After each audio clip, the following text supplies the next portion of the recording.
The UK government today crossed all limits when the police under its control arrested close to 400 people, and according to some estimates, more than 400 people, for simply protesting against a genocide, a modern day Holocaust. Those protesting in thousands in London were also questioning the recent government legislation declaring a pro Palestinian organization a terror outfit. The Metropolitan Police of London was so brave that they risked their lives to arrest a disabled blind man in a wheelchair as well. This requires some bravery.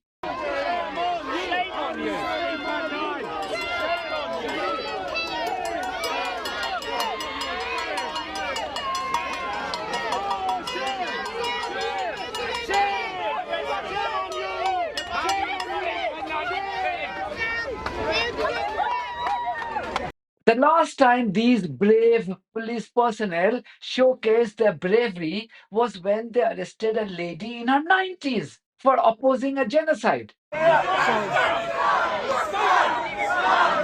she is, she's tiny. She's about 90.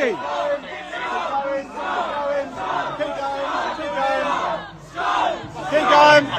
Stop obstructing us, please. Sorry, you're obstructing us. Run away, you're obstructing us. You're obstructing us. And it wasn't surprising that the current Home Secretary, Yvette Cooper, wasted no time in thanking the police for their bravery. In other words, thanking the police for arresting a disabled blind man in a wheelchair and a lady in her 90s. There's a statement now from the Home Secretary, Yvette Cooper, thanking the police for their work handling Palestine rights protests across the UK. Today, she says there's been a very small number of people whose actions crossed the line into criminality. She said tens of thousands of people marched in London today to protest in support of Palestinian rights, working with the police to carry out their demonstration largely without incident. This will have been replicated in many other parts of the country too, and we thank the police for their work in dealing with the very small number of people whose actions crossed the line into criminality. The right to protest is one we protect fiercely. The UK government's own law says that protesting against a questionable legislation is not a crime. Just because this government declared a group called Palestine Action for protesting against the UK's complicity in a genocide, a terrorist outfit, it doesn't mean that ordinary citizens do not have the right to exercise their freedom of expression. According to the UK Parliament's own website, an individual's right to freedom of expression and assembly are protected by Articles 10 and 11 of the European Convention on Human Rights, which is enshrined in UK law. Together, the articles safeguard the right to peaceful protest. What were these protesters doing? A, they were protesting against a genocide in which their own government is complicit. And B, they are denouncing the legislation which was passed in unusual haste to criminalize a protester group. Many MPs from the ruling Labour Party, too, had expressed their disenchantment for bringing in such a legislation. Our democracies are precious, and the decisions that we take here determine whether those democracies will survive as we go into the future. I look around the world, I look around this country, I look at the party, the authoritarian right party that is 10 points ahead in the polls, and I worry about the future of our democracy. That means that this government, our government, has to make decisions that take that into account. That take into account that we may not be in government one day. It may be the authoritarian right, and they will take this further and faster and deeper than we ever have. So we should be putting in fire guards now, protecting our democracy. This doesn't do that. And I will conclude by saying, Madam Deputy Speaker, I understand what terrorism is. I was in London on the 7th of July in 2007, and I watched my community, this city, attacked by real terrorists. And at that point, rightly or wrongly, I decided I was going to Afghanistan to fight the terrorists. And I went because I love this country and I love our democracy and I want to see it protected. I think today's prescription order against Palestine Action undermines that. And I wish my government wouldn't do it. Thank you very much. The police's dedication in arresting the disabled and elderly in the name of enforcing a legislation is remarkable. Causing public nuisance is also a crime in this country. And yet, when I called the police in Birmingham the other day, a cop simply hung up the phone on me, saying this wasn't their duty. Burglary is also a crime in this country. And yet, when my neighbor's car was being stolen right in front of her own eyes, and when she called the police, she was told that the cops could not do anything. They told her to file a complaint later, after the robbers had left her premises. I'm not making anything up here. But the police must not waste a second to round up those who are protesting against a genocide and opposing a questionable legislation. This is what forces people to conclude that this has nothing to do with enforcing law. This is all about working for the settler colony of Israel. Doesn't it show that the UK under this government has turned into a branch of the rogue regime of war criminal Benjamin Netanyahu? No wonder ordinary members of public are asking, what's next? What other group is next? Until we're just no longer allowed to protest anything. And that's the opposite of democracy. I believe in freedom of speech, and what this government is trying to do is like something out of Alice in Wonderland. It's also deeply authoritarian, and it's extremely dangerous.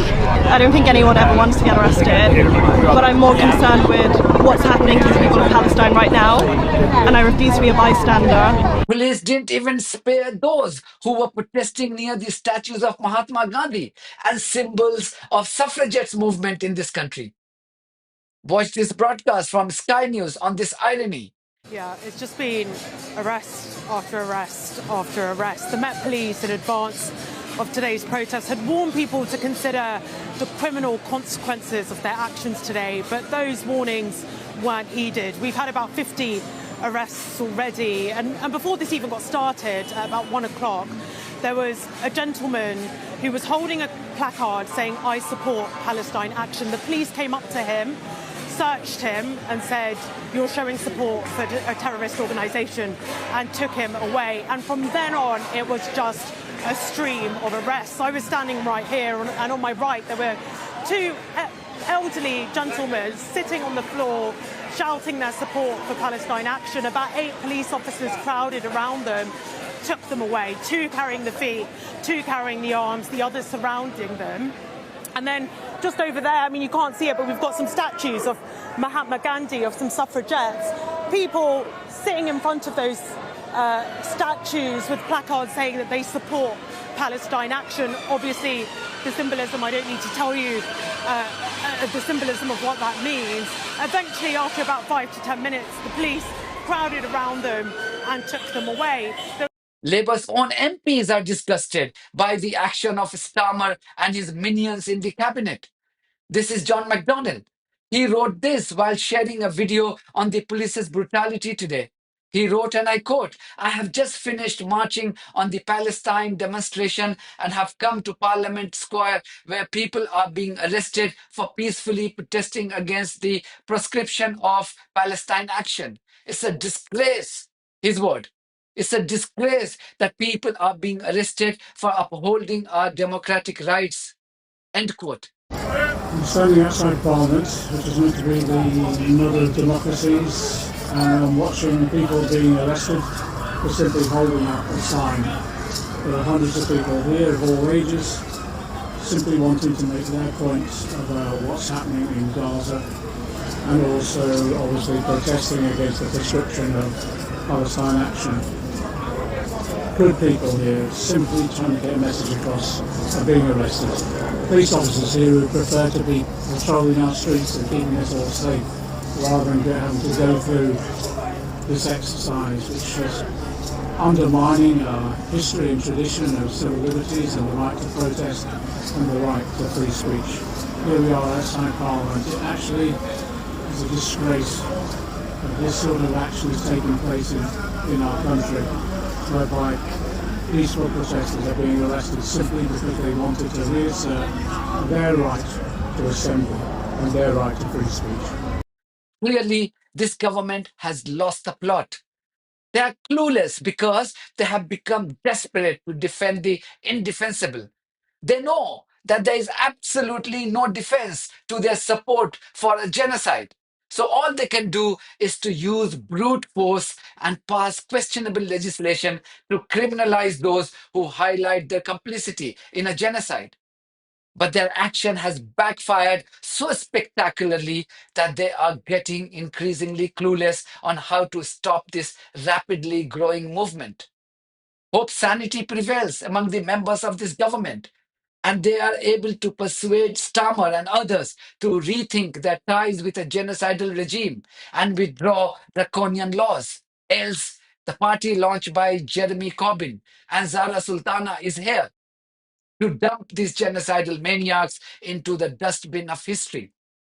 That's it from me. Thank you very much for your support of this platform and our journalism on buymeacoffee.com and Patreon. If you do think that our journalism is worth supporting, then you too should consider becoming part of it. Details are there in the description of this video. In the meantime, if you haven't subscribed to my channel, please do so, because that's one of the many ways you can support independent journalism. God bless you all.